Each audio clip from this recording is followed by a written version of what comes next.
शिव पुराण श्री रुद्र संहिता प्रथम खंड अध्याय 9वां। देवी उमा एवं भगवान शिव का प्राकट्य एवं उपदेश देना। ब्रह्मा जी बोले, नारद, भगवान विष्णु द्वारा की गई अपनी स्तुति सुनकर कल्याणमयी शिव बहुत प्रसन्न हुए और देवी उमा सहित वहां प्रकट हो गए। भगवान शिव के 5 मुख थे और हर मुख में 3-3 नेत्र थे। मस्तक में चंद्रमा, सिर पर जटा तथा संपूर्ण अंगों में विभूति लगा रखी थी। 10 भुजा वाले गले में नीलकंठ आभूषणों से विभूषित और माथे पर भस्म का त्रिपुंड लगाए थे। उनका यह रूप मन को मोहित करने वाला और परम आनंदमयी था। महादेव जी के साथ भगवती उमा ने भी हमें दर्शन दिए और उनको देखकर मैंने और विष्णु जी पुनः उनकी स्तुति करनी शुरू कर दी। तब पापों का नाश करने वाले तथा अपने भक्तों पर सदा कृपा दृष्टि रखने वाले महेश्वर ने मुझे और भगवान विष्णु को श्वास से वेद का उपदेश दिया। तत्पश्चात उन्होंने हमें गुप्त ज्ञान प्रदान किया। वेद का ज्ञान प्राप्त कर कृतार्थ हुए विष्णु जी और मैंने भगवान शिव और देवी के सामने अपने दोनों हाथ जोड़कर नमस्कार किया तथा प्रार्थना की।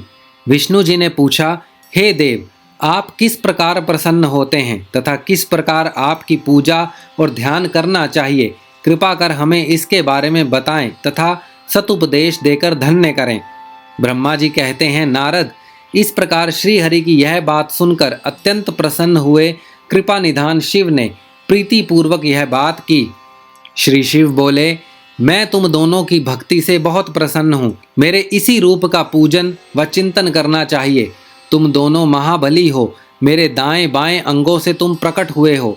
लोकपिता ब्रह्मा मेरे दाहिने पार्श्व से और पालनहार विष्णु मेरे बाएं पार्श्व से प्रकट हुए हैं। मैं भली भांति प्रसन्न हूँ और तुम्हें मनोवांछित फल देता हूँ। तुम दोनों की भक्ति सुदृढ़ हो। मेरी आज्ञा का पालन करते हुए ब्रह्मा जी आप जगत की रचना करें तथा भगवान विष्णु जी आप इस जगत का पालन करें।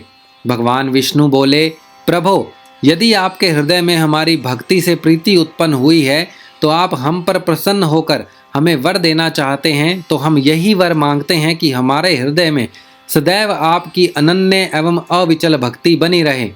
ब्रह्मा जी बोले, नारद, विष्णु जी की यह बात सुनकर भगवान शंकर प्रसन्न हुए। तब हम दोनों हाथ जोड़कर उन्हें प्रणाम करने लगे। शिव जी कहते हैं, मैं सृष्टि, पालन और संहार का करता हूँ। मेरा स्वरूप सगुण और निर्गुण है। मैं ही सच्चिदानंद निर्विकार पर ब्रह्म और परमात्मा हूँ। सृष्टि की रचना, रक्षा और प्रलय रूप गुणों के कारण मैं ही ब्रह्मा, विष्णु और रुद्र नाम धारण कर 3 रूपों में विभक्त हुआ हूँ। मैं भक्त वत्सल हूँ और भक्तों की प्रार्थना को सदैव पूरी करता हूँ। मेरे इसी अंश से रुद्र की उत्पत्ति होगी।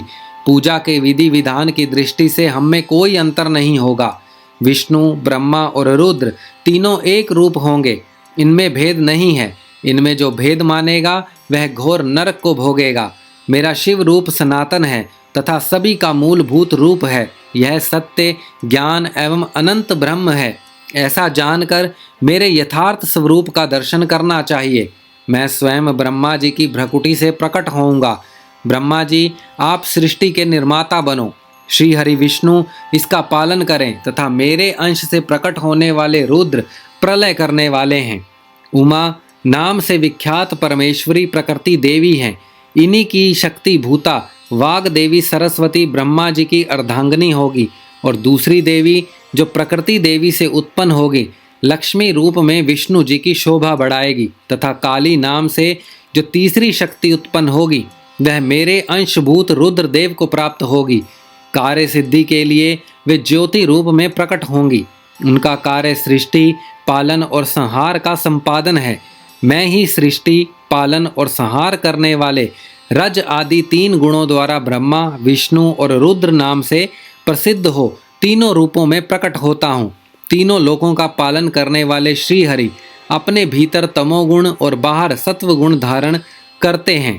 त्रिलोक का संहार करने वाले रुद्रदेव भीतर सत्वगुण और बाहर तमोगुण धारण करते हैं तथा त्रिभुवन की सृष्टि करने वाले ब्रह्मा जी बाहर और भीतर से रजोगुणी हैं। इस प्रकार ब्रह्मा, विष्णु तथा रुद्र तीनों देवताओं में गुण हैं तो शिव गुणातीत माने जाते हैं।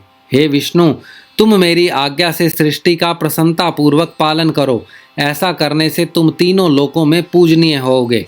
श्री रुद्र संहिता प्रथम खंड अध्याय 9वां समाप्त।